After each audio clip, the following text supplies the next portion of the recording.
Cyber bullying প্রতিরোধে আইনের কঠোর প্রয়োগের উপর জোর দিলেন তারেক রহমানের কন্যা জাইমা রহমান। সেই সাথে সামাজিক যোগাযোগ মাধ্যমের কার্যালয় বাংলাদেশে স্থাপনের পরামর্শ দেন তিনি। রাজধানীতে তরুণ ভোটারদের সঙ্গে চায়ের আড্ডায় এছাড়া উঠে আসে নতুন প্রজন্মের ভাবনার বাংলাদেশ। বিস্তারিত জানাচ্ছেন মাহিলা ইসলাম।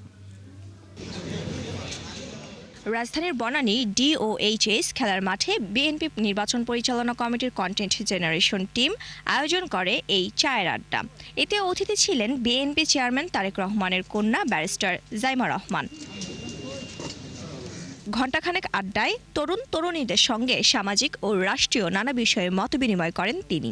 মেধা পাচার, বিদেশে যাওয়ার প্রবণতা, নতুন চাকরির নিরাপত্তা ও আর্থিক সচ্ছলতা না থাকা সহ নাগরিক সমাজের নানা সমস্যার কথাও উঠে আসে আলাপচারিতায়। কয়েকটা জিনিস করতে হবে, বাট যদি একদম ফাস্টেস্ট বলেন আপু, এটা অ্যাকাউন্টেবল সিস্টেম। শুধু সিসি ক্যামেরা লাগিয়ে দিচ্ছে বা কেউ দেখছে না, তখন কিন্তু সলিউশনটা হচ্ছে না।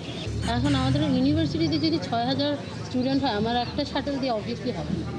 তো ওনারা জাস্ট মানে লাইক 1 or 2, আমার ভার্সিটিতেই মেবি মাত্র 3টা। শহর ও গ্রামের শিক্ষার বৈষম্য দূর করতে প্রাথমিক পর্যায় থেকে ব্যবস্থা নেওয়ার তাগিদ দেন জাইমা রহমান। 4 ঘন্টা একটা স্টুডেন্ট যদি হারিয়ে ফেলে, তারপরে যারা চাকরি করছে তারাও যদি হারিয়ে ফেলে, তাহলে ওয়েজ দ্য টাইম। মানে আপনারা যে হবিস করবেন, খেলাধুলো করবেন, স্পোর্টস, আর্ট করবেন, কোনো তো নাই, গান বাজনা।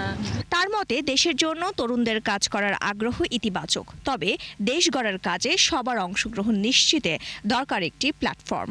যদি মনে করেন একটা কমিউনিটি সেন্টার এবং পার্ক একটা হয়, ওখানে কি কি জিনিস আপনারা হয়তো For me, number one, green space. Dhaka green space are অনেক অভাব আছে, and that takes a toll on our mental health, on our physical health. Informal সেক্টরে আমি একটা স্ট্যাটিস্টিক দেখেছি, I don't know if this is correct, but আমার কাছে অবাক লেগেছে, 96% of women in Bangladesh are in the informal sector.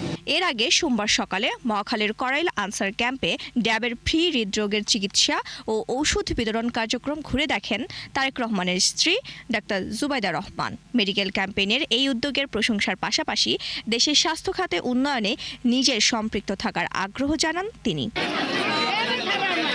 মাহিলা Islam, ৭১, Dhaka.